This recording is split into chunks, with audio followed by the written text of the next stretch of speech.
Hello and welcome to Student Affairs Live, everyone.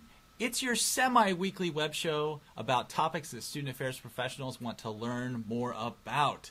Welcome again. We're so excited to have you on today. My name is Eric Stoller. This is Student Affairs Live. It's our first show in a while anyway. We've had sort of a sporadic fall, our fall season, if you will. So thanks for bearing with us, folks. And we're going to have a great show today. Great topic, great guests. I'm really excited. So let's get into it. As always, please feel free to check out our hashtag. That's right, #SALive on Twitter. If you have a question, have a comment, or you just want to see what's going on, what people are saying, follow that hashtag. All sorts of awesomeness are happening on that hashtag. Also, Student Affairs Live is part of the Higher Ed Live network. You can find us on higheredlive.com, and you can follow us on Twitter at Higher Ed Live. Folks, we are commercial free because of our amazing sponsorship. And Student Affairs Live is sponsored by Integral, the creators of the Schools app on Facebook. Be sure to check out their Wednesday webinar series about how they can help you leverage Facebook to increase yield and retention. And we're sending out a tweet with that link right now. By the way, I just want to give a special shout out to the @HigherEdLive account today. It's going to be Ardith, an awesome intern, tweeting away. All right. I like to do a little feature called Challenge and Support. Raise your hand if you are into student development theory, because I am. So this feature is the news Student Affairs lifestyle. First thing that I noticed this week was this story about the Florida A&M band. This hazing that was going on amongst the band members. Just really disturbing. The article from USA Today really talks about how there was sort of this culture of hazing amongst different areas in the band, and how the band leader had reported it to the administration, and how a lot of folks knew about it and it didn't seem to matter. And now a student, sadly, tragically, has died allegedly as a result of hazing with the band. And so I just don't know what's going on when it comes to folks reporting things and nothing actually happening with it. So, building a culture of accountability in student affairs is just absolutely necessary. And if it's sort of the basics of ethics and morality. If you see someone doing something wrong to another person, report it to the right people. And if they don't do what they're supposed to do, report it to someone else until finally justice actually happens and appears on the scene. Speaking of justice, really great blog post today from Charlie Nutt, who is executive director of NACADA. It was on the official NACADA blog, and the post title was called "It Gets Better." And it was Charlie's post sort of talking about his childhood as a kid who was getting bullied, and how NACADA has a new project specifically for LGBT folks, but really for anyone who is a target of bullying, to talk about the It Gets Better project, and how NACADA is kind of putting forth some energy in that area, which I think is awesome, because academic advisors have a direct pipeline to students on a daily basis. And if you get advisors talking to students and helping students out, especially in that area of bullying, again, good people doing good work. So I really appreciate that post from Charlie today. A lot has been said about what's been going on in California. I'm not going to show any video or any images of anything, because everyone's already seen it in terms of what happened at Berkeley and what happened at Davis, with students getting beaten at Berkeley with nightsticks, and with students getting pepper sprayed at Davis. And just the reaction and the fallout from that, and how student affairs, we play a role in supporting our students who are protesting and really not supposed to be targeted like that. And so I wanted to just share this article that I found from the SAC-B, the Sacramento Bee, just saying, hey, protesters disrupted this University of California Regents meeting, but it was peaceful. And that's exactly how it should be, right? We have the right to put our thoughts out there, to organize, to protest in a peaceful manner, and not have anybody spray pepper spray in our mouths. So just wanted to share that, here's an example of how it can go down in a way that is how it's supposed to be. So I really appreciate that piece from the SAC-B. Last piece of news from my friend Kevin Guidry. His blog is Mistaken Goal. It's about student affairs and technology. And he put up a post just a little while ago about how NASPA had expanded voting rights to all members. And this is extremely important. I'm not going to talk about hindsight, because it's always 2020. But for the future of NASPA, the future of the organization, this is a major thing. Grad students, folks who have sort of that affiliate membership that are sort of in the gray area, are now allowed to vote on issues that affect them as members, as people who pay their dues to be a part of this organization. So, kudos to NASPA for doing this. I think that it's something that needed to happen a while ago, but it happened now, so at least we can move forward from here. All right, so I like to do a little thing I call the shout-out of the week. It's unsolicited, could be a person, place. No, it's not an animal or a mineral or vegetable. That's a different game. No, this is about me sort of putting a shout-out, a kudos, a thank you to a member of the community or a company that's doing great things. And I thought about it for a while. I thought, you know what, this is the last Student Affairs Live for 2011. We've had a really good run this year so far. We're going to come back in 2012. And so I want to send the unsolicited shout-out of the week this week to two people who have just rocked my socks when it comes to this show. And they are Ardith and Rachel. And they have both been the interns for the show, tweeting as at Higher Ed Live, making a whole lot of difference in terms of sharing and the content that we can get out there. And honestly, I could not do this show without their help, and both of them have been fantastic. Ardith is tweeting right now. She had no idea this was going to happen. So again, Ardith, thank you very much. And Rachel, if you're listening or if you catch the archive, thank you. It's been an awesome year so far, and I can't wait to do it again with you next year. Whew! See, that's how we start the show, folks. We just get going on a roll, little caffeine, little Red Bull, little coffee in our system.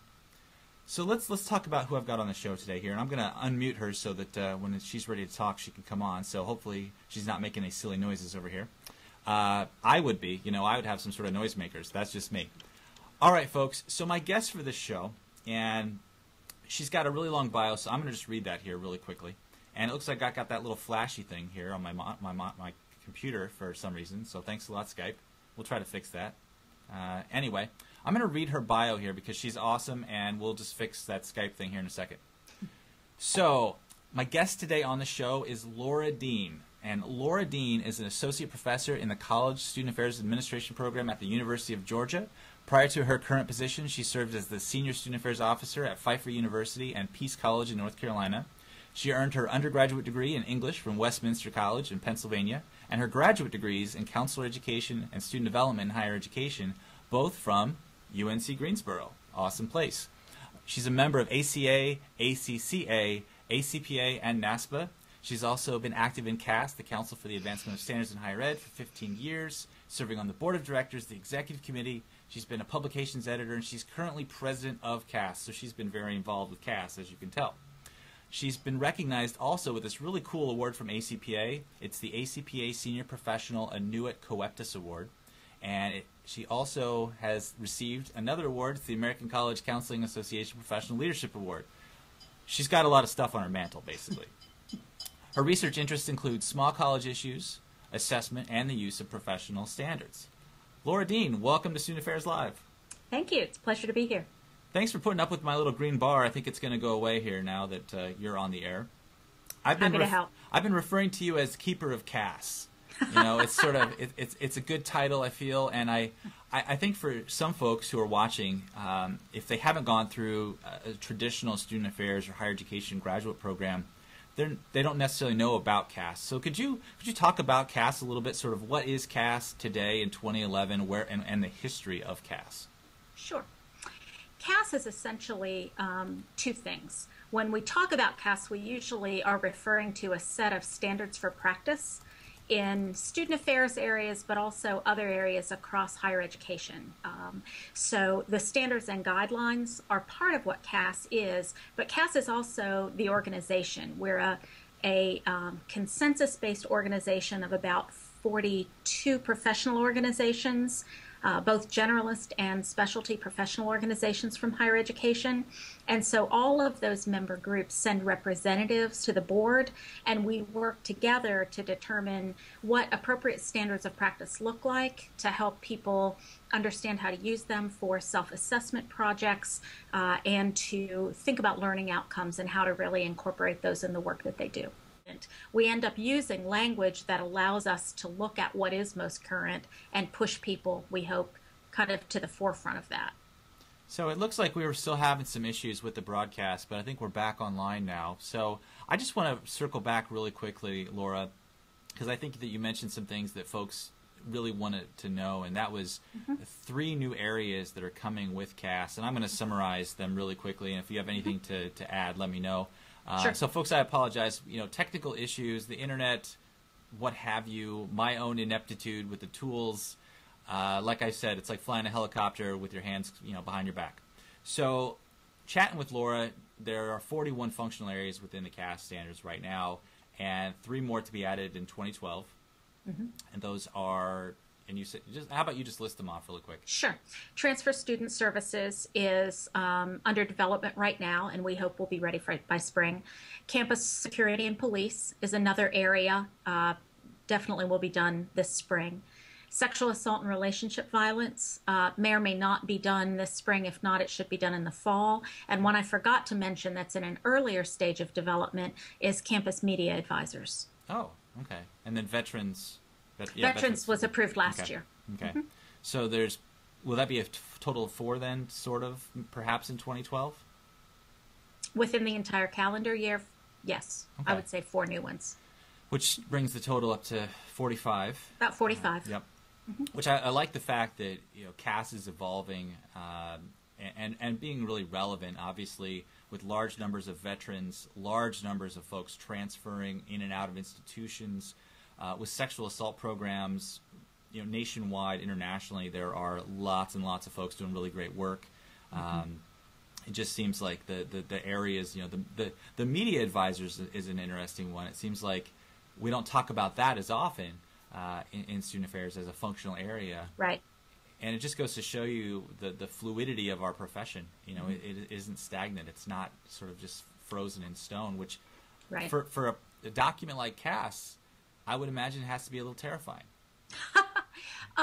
Well, to use your terminology, it's energizing, actually. In addition to the ones that we're developing, the other thing that we're doing on a regular basis is revising and updating all the current ones. And so, for example, we also right now have housing and residence life being looked at again. And additionally, in that context, we're also looking at living learning programs and privatized housing, because those increasingly are part of that area. And so it can be a little daunting to keep all of those kind of in motion and committees working all at the same time and consulting experts to make sure that we're being as informed as we can as we develop them. But that's the work that there is to do. And it's, for me, the most important professional organization volunteer work I've ever done, because of the contribution that I really believe it makes out in the field. Well, and that work, I mean, that document goes out to pretty much everyone, and I think that's a big thing there. That you have a lot of influence. And I was thinking about the fact that we're not necessarily publishers, student affairs folks, and with CAS, I was wondering, when are we going to see an e-text? Something that is kind of a living document, that it's no longer about printing, the 7th edition or the 8th edition. It's, hey, look, I just looked at this on my iPad today, and they ran an update, and I got to see the latest, greatest version. Yep, that's a great question. In fact, we just had a strategic planning retreat in September and talked to the full board about the things emerging from it a couple of weeks ago in November. And that really is one of the things that in this next cycle we'll be looking very actively at. One of the things that we've been aware of is that we also concurrently with that need to take a look at our business model, so that we can get the standards to be much more readily available, have them online, maybe do some kind of subscription model, where as soon as we update it, it's there, you can download it, you can do whatever. And so I think I'm not ready to say that the 8th edition will be the last print one, because I think there is a market for that. But I think probably as the 9th edition, whatever that looks like, or the 9th iteration is prepared, that we'll be looking at different delivery formats by then. And how long is your term as president? Because I think we need to keep you around long enough for this to take place. Now, there are lots of people who believe that as well coming after me. My term is 3 years, so I've got about 2.5 left. So, the essence of e-text, e-publishing, the hallmark of that is technology. And, technology comes and goes, and, new things emerge. And we were chatting off the air, unfortunately, earlier about how technology is so broad and it moves so quickly that that it's been an issue for CAS. Could you talk about that a little bit? You mean an issue in the standards or an issue for the work that we do? Well, a little of both, I think, in terms of how the standards address technology and then how the work has been affected by it. Sure. I think there are a couple of things. One is something I think people need to know about the standards, and that is that we attempt to write them so that they apply to any institution, any size, public, private, 2-year, 4-year, big, small, etc. And so we've got to phrase standards in ways that we believe are achievable within a local context. We don't write them to be aspirational because we don't want to set everybody up for some degree of failure, honestly. We really believe that we're trying to write them so that people can be in compliance if they're running a good, solid program. And so we can't be too prescriptive and narrow about the kinds of, for example, technologies that are available, because in some places on some campuses that simply isn't available and wouldn't be as relevant or as appropriate as it might be on some other kinds of campuses. And so the language is broad, and that's true in a variety of areas. When we talk about staffing ratios, for example, we often talk in very broad ways and ask people to really evaluate local need and then work toward that. So that's one piece, certainly. Another, though, is the way that technology affects the work and the way we do the work on CAS, and much of that happens behind the scenes. Years ago when I first joined CAS, a lot of things were going back and forth in the mail.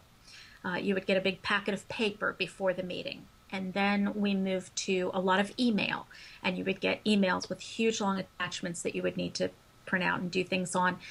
Much of the work that we do now for standards development and revision is actually done on a wiki site, and so that's nice.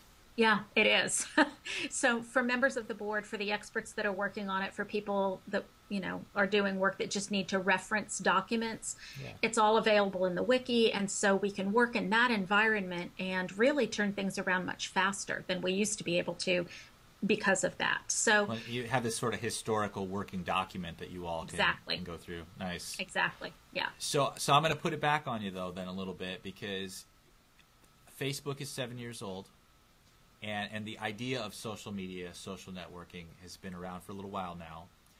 And technologies like RSS and blogs. I mean, you've got some bloggers now celebrating their 10th year anniversary or whatnot. And amazing, isn't it? Yeah, I mean, it's kind of surreal in a way. And so I would say, because of your influence, and because of that challenge of having to write it so broadly, and this isn't just technology, this is other areas as well, you almost influence the conversation. Because people won't have the conversation about it. Yeah, so you influence that conversation. So I'm thinking, when will the time come when CAS implements maybe the 47th, 48th functional area in student affairs, and it's communications, or it's student affairs information technology? Because look at like registrars, for example. Those folks, there's so much technology there. Or a school that has Hofstra, for example, or Duke, they have directors of student affairs communications. Have you has that kind of come on the radar of CAS at all? It has come on the radar, as many things do. I mean, we've got a list right now of probably 6 or 8 areas that people have suggested that we've begun to look into, begun to evaluate in terms of whether it's time to set standards. And we actually have I guess you'd call it a protocol of about 10 questions or so that guide our decision making about whether it's time to develop a set of standards. And it's things like, how pervasive is the existence of that area in multiple kinds of institutions? Yep. Is there a professional association that can help us sort of define the area? Are there identifiable experts that can contribute? Does the area really fit within the structure of the current standards, the areas that we typically talk about, or not? And so, I mean, we've looked at things like testing centers and campus athletics and, some other areas. And at this point, we haven't gone through that full process for the area that you're describing, partly because it's one of those areas that I think is still new and emerging and finding its own shape to the point that at this point, it would be very difficult, I think, to write meaningful standards that would apply as broadly as we need them to do. Absolutely. I think that I kind of mentioned social media, and I think it's probably still a lot of folks are coming to me saying we don't even have a page yet, or we don't have a Twitter account, or we've never blogged at our institution. Right. So I think maybe it's more of a focus on communications, because we always talk about how we communicate with our students, from bulletin boards to electronic bulletin boards, LCD TVs, to email, to listservs, to to now we're using social media, but it's part of our sort of communications toolkit. Yeah. Yes. So maybe that's an area that could be asked those questions. And in fact, in the set of general standards that we just revised them at this last meeting, you'll find more language, I think, about different media, different methods of communication, and the kinds of characteristics that those need to have. Who's responsible for making sure that the information or the content is accurate and represents all the people that it needs to, and is accessible to all the audiences who need it, and has integrity and veracity and all those kinds of things. So that language is in there, not so much about the mechanism itself, but about the responsibility for what's being communicated, and the fact that that is part of the standard, is knowing what's out there, taking responsibility for it, updating it, making sure that it accurately reflects your program. It almost, it's one of those things where you all have a role and a responsibility that is unlike a lot of things that we do professionally in our day-to-day. Yeah. And it reminds me of, I think it's in France, there's the official kilogram. Of sort of the known universe that is, and the weight keeps changing, exactly, and the weight keeps changing, and people get upset about this, and and some people love it, and some people love to bash it, and so I feel like CAS is kind of similar. That's a great analogy. And I feel like perhaps more conversations like this, sort of lifting off the veil of CAS. I mean, even just the questions that you just shared about how CAS sort of defines things, and almost it's sort of an audition, if you will, for something, whether or not are you ready for the show? Answer these questions. Exactly. Yeah. And I think the other thing that we've talked a lot about more recently at strategic planning and at the most recent meeting is opening up the ways that people can connect to CAS. Historically, you really had to be appointed by your professional association to have a seat at the table. And because a lot of us have had our seats for a fairly long time, because CAS has historically sort of thrived on long-term directors, there hasn't been as much availability for individuals or for others to really connect and become sort of a community of users. And so that's a phrase that we're talking a lot about. In fact, one of the things that we did at this last meeting, so people who are listening should stay tuned, because very soon there will be a CAS Facebook page. I love all these, like we're dropping all these major things. Coming soon to a theater near you. Coming soon, a Facebook page. So that people have a way to connect, not just always through the board, but with each other about what they're doing and how it's worked and what's good, and kind of tips and hints. And it's a great way to gauge. It's a great way to gauge what people are thinking. They comment on the page, and exactly. You all don't have to answer or wade in all the time, but you can get a pulse of what's happening. Exactly. If we need to ask a quick question, if we need to find experts.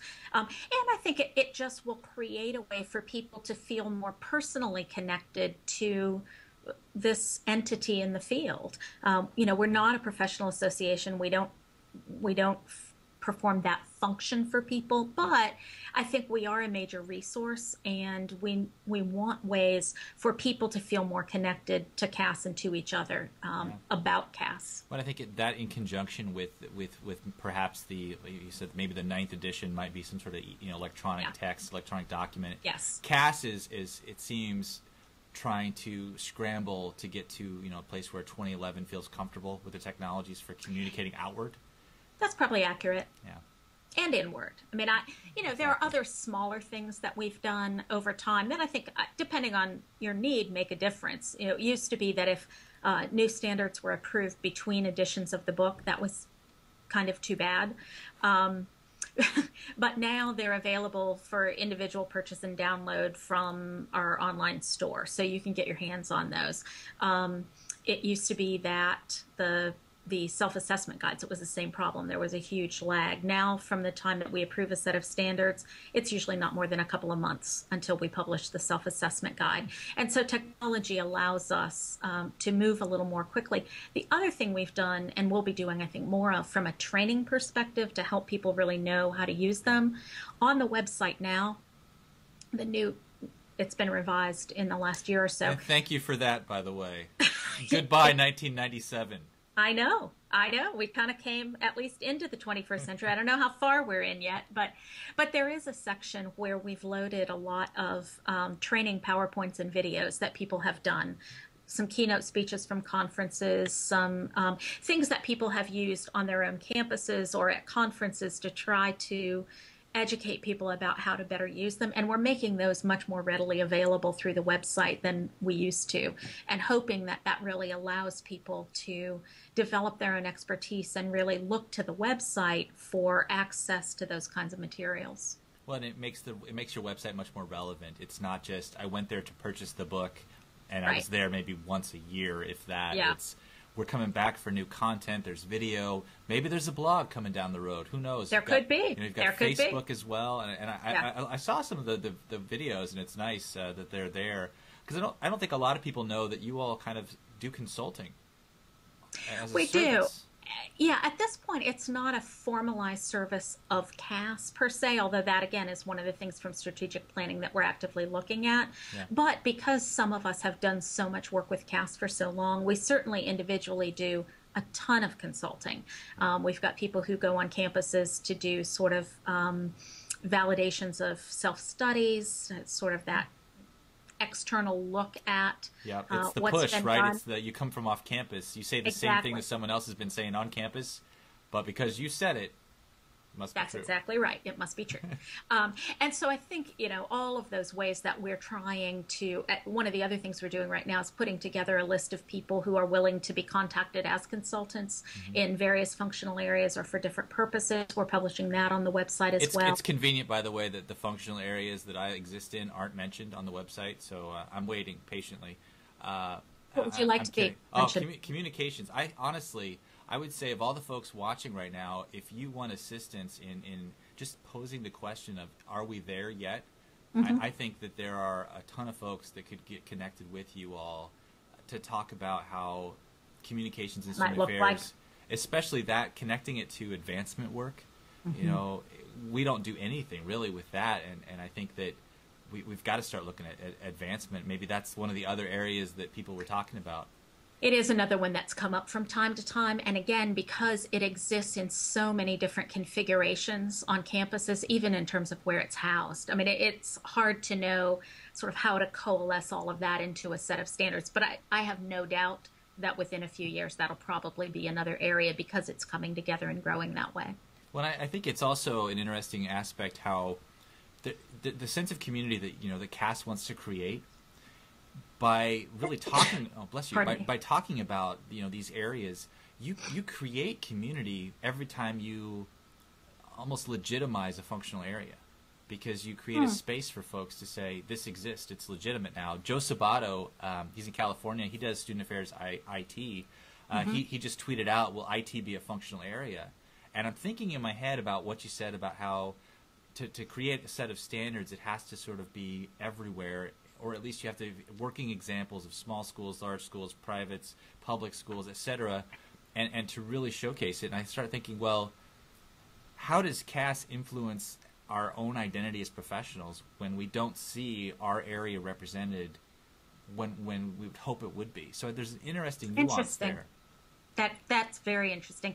And I'm hopeful that as we move into Facebook and move into sort of other kinds of user groups, that those are the kinds of things that more readily flow to us, because right now most of what flows in is coming through established professional organizations. Yep. And we don't have a lot of mechanisms where we can hear from people who aren't already in those structures. And so I think that'll be really exciting to hear what does flow in. Well, the irony, of course, is that you are talking on Student Affairs Live, a web show through the web where we bring in folks to talk about stuff that's kind of outside of those traditional streams.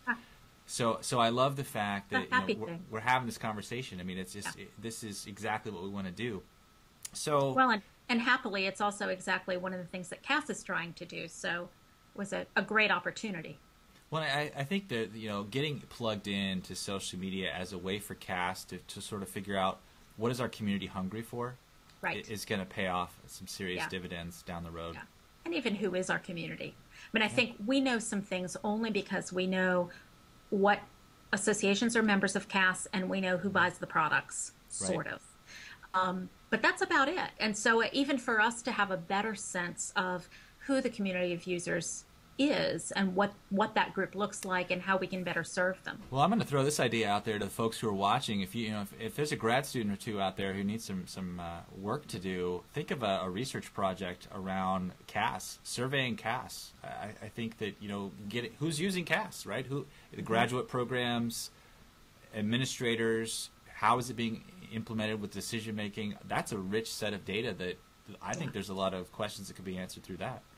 We actually have a series of studies going on here at UGA through a doctoral research team that I work with that's actually looking at particular functional areas and asking questions about the extent to which they're using CAS, but more than that, what changes they're making, what difference is it making if they're using CAS. And so I guess we've got data in from two more in process and 2 more identified after that. And so our hope is that once we have a number of functional area studies complete, we can start looking across those areas at sort of a meta look to see really what the patterns are of use and what difference it seems to be making in the field. Well, it's sort of part of the fabric that's woven into most graduate programs, especially. It was with my program at Oregon State. I know of, folks, if you're on Twitter, and you're watching the show right now, tweet out on SA Live on the hashtag if you used CAS in your graduate program. I think it'd be really interesting to see. Be really interesting. Because my sense is that a lot of people are familiar with it. It's part of the curriculum. If at least you have to buy the book and have it with you and go through it. Yeah. Go ahead. Well, I was just going to say the thing that's an interesting challenge for student affairs, though, is that while coming into the field through graduate prep programs has become more and more standard, there are still a lot of people who enter different aspects of our field not through those graduate programs. And so part of the challenge is always how do we bring those people on board? Where do they learn about CAS? Sometimes that's their professional associations, but depending on what they're involved with and how much they have for professional development, that may or may not be happening. So I think that's for us one of the other real questions is how do we continue the professional development efforts so that if you didn't get it in grad school or if you did, but that's a while ago, we continue to help people stay abreast of what's going on. I think that's an excellent point. It's so easy for someone like myself who went through sort of the pipeline to focus on that, and I think you make a great point about the fact that how do you reach folks who don't get this handed to them when they walk through the door? Exactly. And I think that, to be honest, my view would be getting out there on social media, Facebook, maybe having a blog, updated content, getting folks excited, and then it just kind of spreads itself and it kind of germinates throughout. And you hit folks that maybe you haven't reached before. So I know that Don B. White was saying that in his grad program, which wasn't student affairs, he had no idea about CAS. So it's good to know. So Laura, what's coming down the pipe that really excites you about CAS? As keeper of CAS right now. Your term, not mine. I'm one of the keepers of CAS. Let's say that. I think at this last meeting we had some fascinating discussions about the role of CAS in the landscape of higher ed. And the fact that historically, CAS is a little over 30 years old right now. We're about 32 years old. And we've done a good job of developing and disseminating standards. That's what we've done. That's been our mission. That's been our role. But the question now is really, is there a different or additional role for us to play in the larger landscape of assessment, of learning and development outcomes, in really helping people become empowered to use assessment in meaningful ways? And so is there more of a professional development function? Are there ways that we can partner with others in the field, partner with some of the assessment industry people to really incorporate CAS in more different ways for people to use on their campuses. And I really am excited about that. I think people who are going to buy the Blue Book are one group and or get it offline or whatever. Yeah. But I think there are a lot of other people doing great work in assessment on campuses now that we could connect with. And I think all of the different ways that we're now talking about being able to make those connections and help with that process and be in that process, I'm excited about. Well, it's sort of saying, CAS is no longer nameless, faceless to just a few folks. It's now Exactly. we're building relationships with Exactly. you, and Yeah. that's a big move for the group. It And is. so, It's very different. Yeah. That and the whole notion of communities of users. And one of the things that we talked about at strategic planning is having us not predetermine what we think those communities should be, but finding venues where they can grow naturally and people can connect and create their communities in whatever ways are meaningful for them, and knowing that they know that better than we do. So I think it's going to be really exciting to watch that emerge.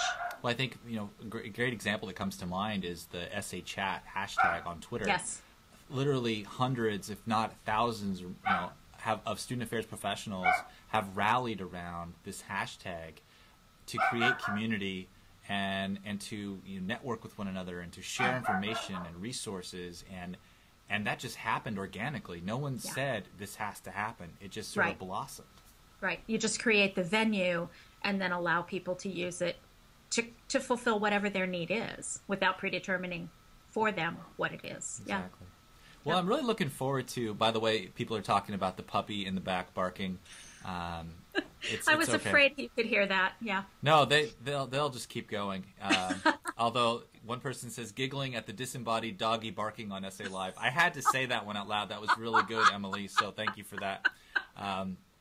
So Laura, His name is Baxter. is what? His name is Baxter. Baxter. Well, thank you, Baxter, for being our special guest I was afraid alongside. No, it's okay. So I really appreciate you coming on the show. I really think that you dropped some big things here in terms of CAS standards. Are going to have a Facebook page coming up soon. Really going to start engaging with the community. Really kind of mixing it up and almost building relationships with partnerships with associations and kind of having a face for CAS or multiple faces. And I think that's a big part of this, a big takeaway for me. In addition to the upcoming areas. Once again, let's list those off. So you had transfer services, Veterans Affairs, sexual assault, anti-violence programs, campus police, and Campus Media Advisors. Campus Media Advisors. So again, CAS is evolving and moving, and I love the fact that it is, because it seems like maybe it's going to be a few more years, but I see a couple other ones in there that I've got some interest in. So, and some other folks definitely do as well. So, I look forward to that.